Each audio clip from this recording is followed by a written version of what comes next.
এভাবে খাঁচার ভেতর মায়ের সাথে খেলা করছে শাপলা ও পদ্ম।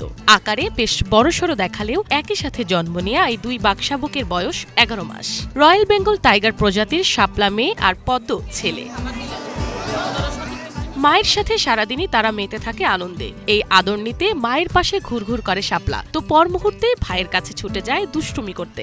তৃতীয় বাচ্চা, আর মা আর বাপের নাম হলো বেলি আর টগর, আর ওইটার নাম হলো বাচ্চার নাম হলো শাপলা পদ্ম। আর এখানে এই পর্যন্ত প্রদর্শনী করা হয় না যে এটা উদ্বোধন করছে বা কী অসুবিধা না, এটা এবারে প্রথম বাচ্চা দিচ্ছে গত কুরবানি আগে আনছি। ঈদের সময় একটা লোকজন দেখে ভালো, এই জন্যে মানুষ হবে আকর্ষণ, মানে কি আবার বাচ্চা হইবে, আরও কয়েক জায়গায় আছে বাচ্চা হওয়ার লাইনে হয় না। বর্তমানে শাপলা আর পদ্মকে মা বেলির কাছে রাখা হলেও বাবা টগরকে রাখা হয়েছে পৃথক খাঁচায়। এই দুই বাঘশাবককে জন্মের পর ৮ মাস পর্যন্ত বিশেষ যত্নে রাখা হলেও ঈদ উপলক্ষে দর্শনার্থীদের বাড়তি আনন্দ দিতে এখন রাখা হয়েছে মায়ের সাথে। বাচ্চা ঠিকই তিনবার বাচ্চা, তিনবার আমরা টিকাইছি। ওই খাঁচায় এই খাঁচা রাখিয়া ওইটা আলাদা করে দিই, মারে বাপের আলাদা করে দেওয়া হয়।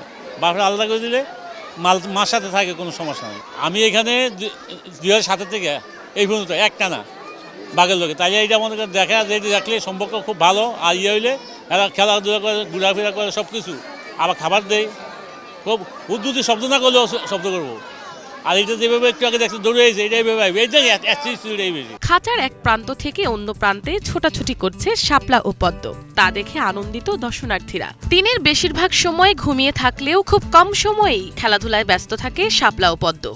সব মাথায় বেশি ইয়া করে, পানি দিয়ে পানি লাভ দিয়ে পরে ওঠে অনেক কিছু। আর এরা আগে পত্রিকায় দেয় না, এমনি দিলে দেখতে হয় কি সুন্দর। এইবারে প্রথম উদ্বোধন করে এই যে কাছেই না, আর মানুষজন কম থাকলে ওরা সবই বোঝে। সোজা দেখে বলছি, এই যে মনে করো ওখানে বলছে, কে খোঁচা মারলো ওই জায়গায় দেখব, কেউ আমার ডাক দেওয়া লাগবে না, আমি ওইখানে বলে সব ভালো ভদ্র স্বভাব। মানুষ ঢাকাতে গেলে মানুষের আমরা লোকে লাগে, মানুষের লোকে লাগে না। টাইম নাই, ২৪ ঘন্টা বেজেন ৪ ঘন্টা চলাফেরা খাওয়ানোর, আর ২৪ ঘন্টা ২০ ঘন্টা ঘুমায়, ঘুম বেশি।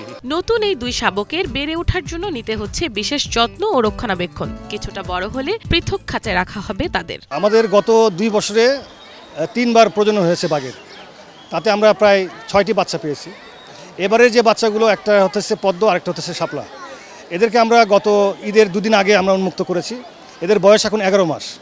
এরা একটু এইবার চিড়িয়াখানাতে মানুষের জন্য, দর্শনার্থীদের জন্য নতুন একটা চমক। আমরা তাদেরকে সুস্থ রাখতে পেরেছি এবং বাঁচাতে পেরেছি। সাধারণত বাঘের বাচ্চা আপনি জানেন যে একটা বিলুপ্তপ্রায় প্রজাতির মধ্যেই পড়ে গেছে। তো সেখানে আমাদের চিড়িয়াখানার নিজস্ব ব্যবস্থাপনায় তাদের মধ্যে প্রজননের মাধ্যমে প্রতি বছরই আমরা বাচ্চা পাচ্ছি। তো এটা একটা আমাদের জন্য অনেক বড় একটা সুখবর। টোটাল বাঘ আছে ১৩টি। চিড়িয়াখানা কর্তৃপক্ষ বলছে, শাপলা ও পদ্মকে নিয়ে জাতীয় চিড়িয়াখানায় বাঘের মোট সংখ্যা এখন দাঁড়িয়েছে ১৩টিতে। মিনালা দীপা, বাংলা ভিশন, ঢাকা।